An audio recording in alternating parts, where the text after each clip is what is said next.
on the other ways to serve your country. I'd like to help my country make a difference in the world. The average test time is 5 hours.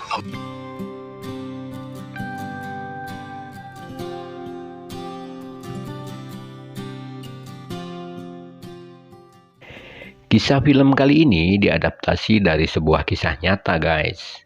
Sebuah kisah yang sempat menggemparkan dunia di tahun 2013. Kalau akhir-akhir ini di dunia digemparkan oleh sosok Bjorka, berbeda pada tahun 2013. Edward Joseph Snowden, seorang pemuda yang berpendidikan formal yang pas-pasan, telah berhasil membocorkan data-data penting milik NSA atau intelijen Amerika. Dikabarkan ada puluhan rahasia milik NSA yang dibocorkan ke publik. Namun yang paling mencuat saat itu adalah rahasia tentang bagaimana NSA dapat menyadap semua privasi warga Amerika melalui jaringan seluler. Walaupun Snowden waktu itu adalah buronan pemerintah Amerika, namun Snowden bangga karena telah menjadi pahlawan untuk warga Amerika yang merasa privasinya telah terenggut. Bagaimana kisah serunya, guys? Mari kenakan perangkat alat headset Anda, atur posisi senyaman mungkin, dan simak kisahnya.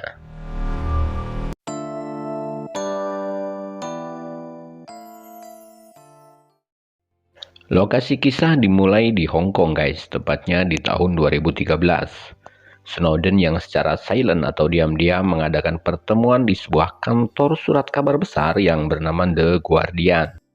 Namun karena informasi yang akan disampaikan Snowden bersifat sangat rahasia, Snowden terpaksa harus menggeledah kedua wartawan tersebut untuk menghindari penyadapan, supaya apa yang dia sampaikan nanti tidak bocor ke publik sebelum waktunya.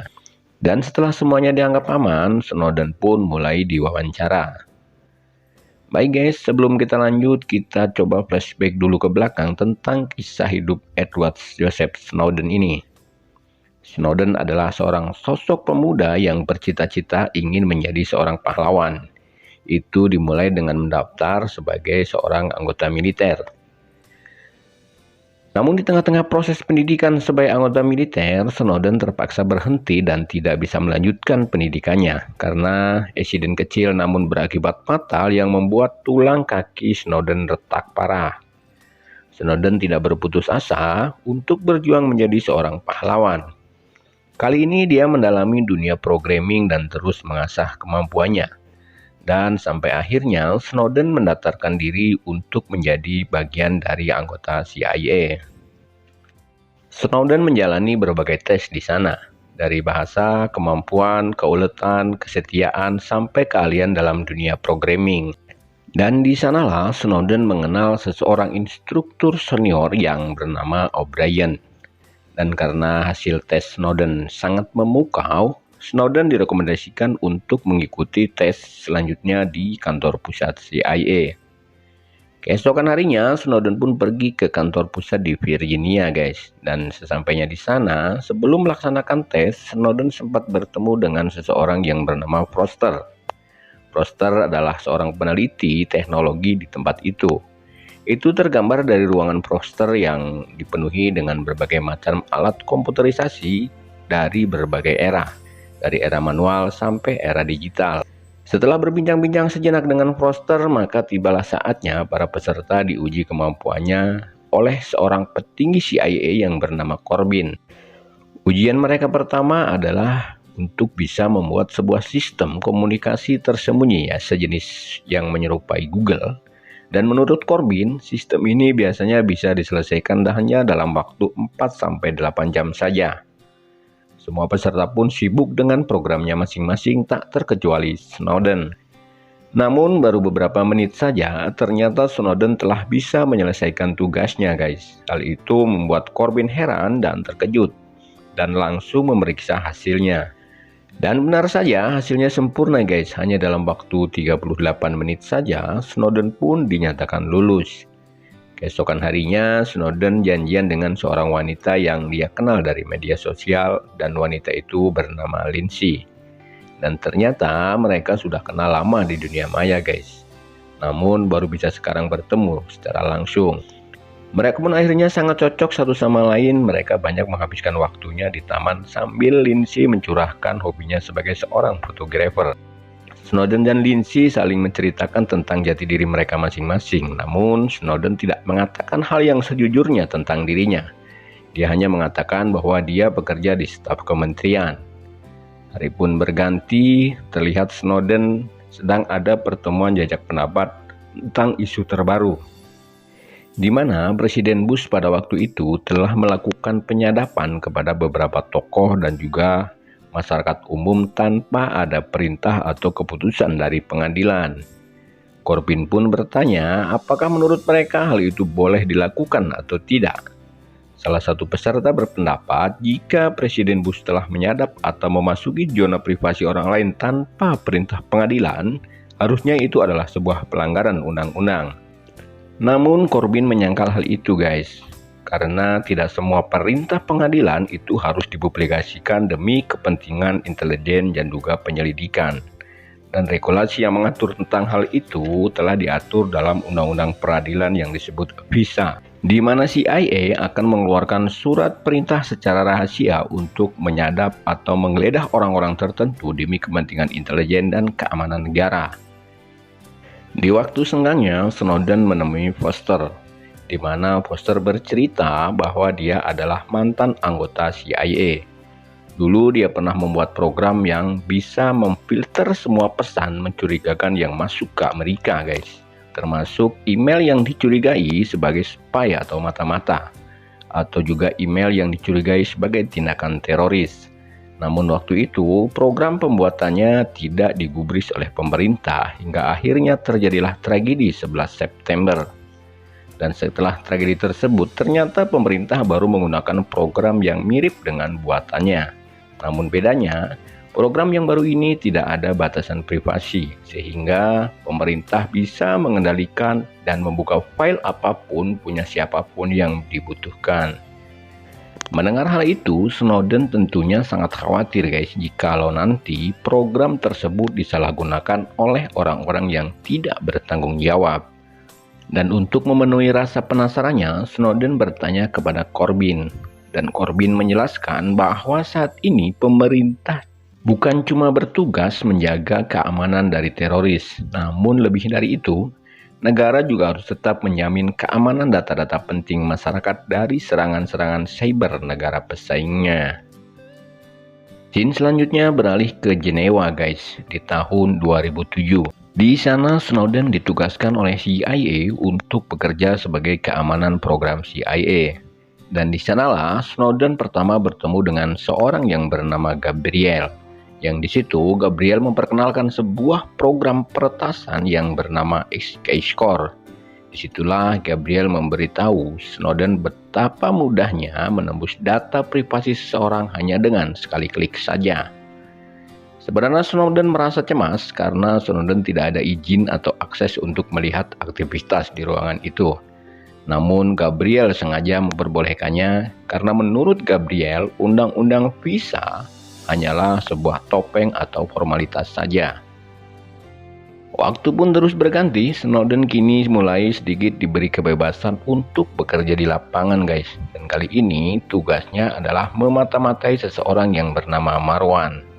Dan tak sulit bagi Snowden karena dia langsung minta bantuan Gabriel untuk meretas semua data pribadi Marwan. Dan tak butuh waktu lama, Snowden bisa meretas semua data-data pribadi Marwan. Dari data keluarga, media sosial, keseharian, data seluler, dan sebagainya. Sampai akhirnya Snowden mengetahui bahwa istri Marwan tinggal di Amerika menggunakan paspor dan identitas palsu. Namun yang menjadikan jalan Snowden adalah Snowden tidak tahu motif dari memata-matai si Marwan ini. Sampai akhirnya dia tahu saat bertemu mereka di bar. Snowden baru tahu kalau sebenarnya Snowden hanya dimanfaatkan oleh komandannya supaya sang komandanlah yang seolah-olah bekerja baik dan akan mendapat promosi jabatan dari hasil kerja Snowden. Akibat dari suasana kerja dan hal-hal yang dia lihat di tempat kerjanya di mana semua hal pribadi bisa dilihat oleh orang lain, Snowden menjadi sensitif. Bahkan dia selalu menutup kamera HP, laptop, dan juga selalu membersihkan barang-barang elektronik di kamarnya. karena khawatir privasinya akan diretas. Bersamaan itu, akhirnya Barack Obama dilantik menjadi presiden, guys. Sang presiden berjanji akan selalu menjaga perdamaian dan juga selalu menjaga privasi seluruh masyarakat Amerika. Dan di saat hati Snowden sudah tidak mulai nyaman, naluri mulai mengutamakan hati nurani, Snowden memutuskan untuk keluar dari CIA. Karena Snowden sudah benar-benar muak dengan semuanya, di mana setiap hari dia harus menyaksikan pelanggaran-pelanggaran privasi yang dilakukan di tempat kerjanya. Berlanjut ke tahun 2009, Snowden yang berharap banyak dari janji presiden barunya yang akan menjaga privasi semua warganya, akhirnya Snowden kembali masuk menjadi salah satu staf NSA di Tokyo. Kali ini, Snowden mendapat tugas untuk membuat sistem cadangan untuk meng-backup Xkeyscore. Namun ternyata keganjilan kembali terjadi di tempat kerjanya itu, guys. NSA di sana ternyata seakan bekerja untuk mengendalikan segala fasilitas umum di Jepang. Jepang tidak sadar bahwa kecanggihan-kecanggihan NSA ternyata bertujuan untuk mengendalikan negara itu dari dalam. Sehingga jika suatu saat terjadi hal-hal yang tidak diinginkan, NSA akan bisa dengan mudah mematikan semua akses vital yang ada di Jepang. Dan yang lebih gilana lagi, guys, hal ini juga ternyata bukan hanya dilakukan kepada Jepang, namun beberapa negara besar lainnya yang juga selalu dipantau dan dikendalikan oleh Amerika. Dari data keuangan, pemerintah, sampai skandal-skandal penting negara itu bisa dengan mudah dipantau oleh Amerika, dan hal itu tentunya akan dimanfaatkan oleh Amerika untuk menjadi senjata cyber jika suatu saat nanti diperlukan. Sudah mulai jengah dan lelah, ditambah semua keadaan ternyata masih sama seperti dulu, di mana keadaan tidak sesuai dengan hati nurani Snowden. Maka Snowden berencana ingin kembali keluar dari NSA. Di samping suasana kerja yang tidak sesuai dengan prinsipnya, Snowden juga ingin merajut kembali tali kasih bersama Lindsay yang mulai retak karena sering ditinggal-tinggal ke luar negeri karena kesibukan Snowden. Di suatu hari, Snowden mendapat informasi bahwa ada 3 anggota CIA yang ditangkap karena mereka mengkritik pemerintah yang telah dianggap melakukan banyak pelanggaran privasi. Melihat hal ini, Snowden kembali tergerak. Ternyata selama ini dia tidak sendirian. Akhirnya Snowden menemui Corbyn dan meminta untuk bisa kembali masuk ke CIA untuk yang kesekian kalinya. Namun kali ini Snowden sudah memiliki rencana lain dan hanya berpura-pura bekerja di sana.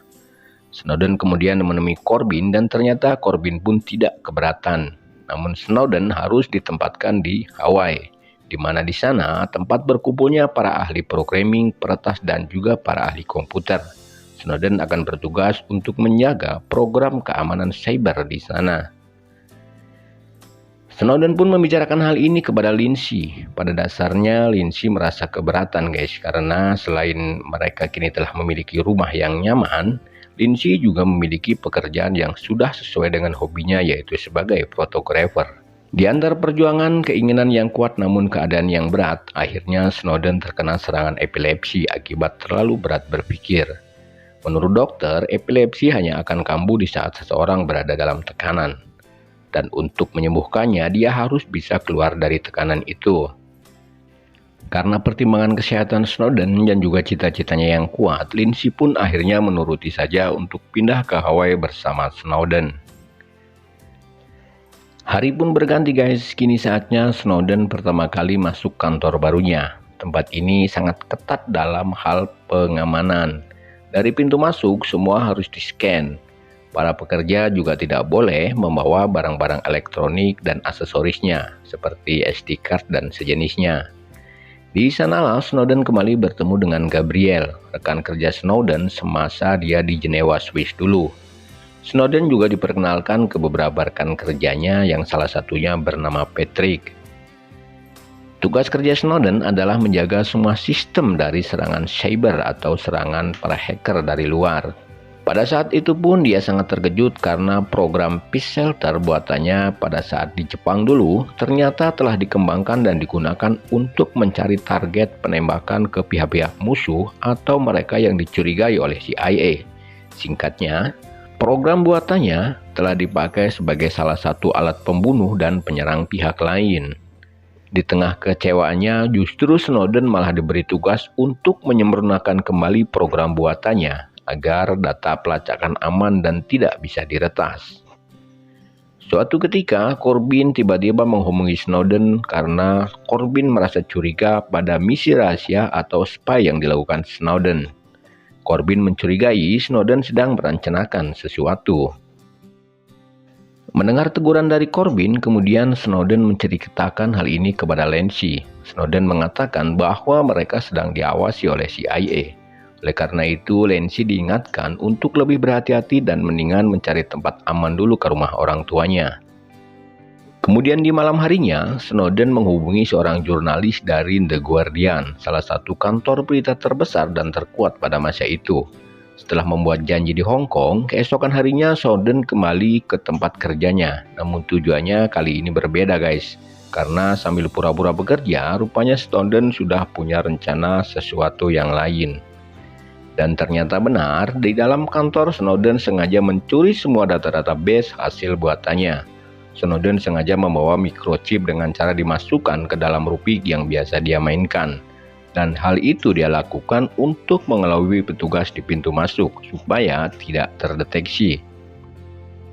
Dan akhirnya Snowden pun bisa lolos guys. Dan hari ini adalah hari terakhir Snowden bekerja di NSA. Dia kembali keluar dengan membawa semua data-data penting milik NSA. Dan akhirnya guys, di tanggal 5 Juni 2013 terjadilah pertemuan antara Snowden dan jurnalis The Guardian yang mengambil tempat di Hong Kong seperti scene di awal tadi guys. Snowden sengaja mempublikasikan dengan terbuka tentang pelanggaran privasi yang telah dilakukan oleh CIA dan NSA. Dan tentu saja hal tersebut langsung menjadi trending topik di semua media massa. Akhirnya semua masyarakat tahu bahwa selama ini kehidupan mereka telah diawasi tanpa izin. Pemerintah pun menyanggah semua itu guys, karena pemerintah berdalih melakukan ini semua semata-mata hanya ingin menjaga semua warganya dari kegiatan hacker dan peretasan. Akhirnya Snowden ditetapkan sebagai buronan dengan tuduhan spionase dan pembocoran rahasia negara. Dan pemerintah Amerika langsung meminta kepada pemerintah Hong Kong untuk mencari dan menangkap keberadaan Snowden. Snowden sempat disembunyikan di pemukiman kumuh di Hong Kong untuk menghindari pengejaran petugas. Sampai akhirnya setelah beberapa hari bersembunyi, Snowden bisa meloloskan diri dan pergi ke Moskow untuk minta suaka atau perlindungan hukum di sana. Snowden mendapatkan suaka dari pemerintah Rusia selama kurang lebih 3 tahun ke depan. Sementara itu, pemerintah Amerika terus mengancam Snowden guys. Namun di kalangan masyarakat, Snowden dianggap sebagai seorang pahlawan dan juga pejuang hak kebebasan dan privasi. Dan film ini pun selesai guys.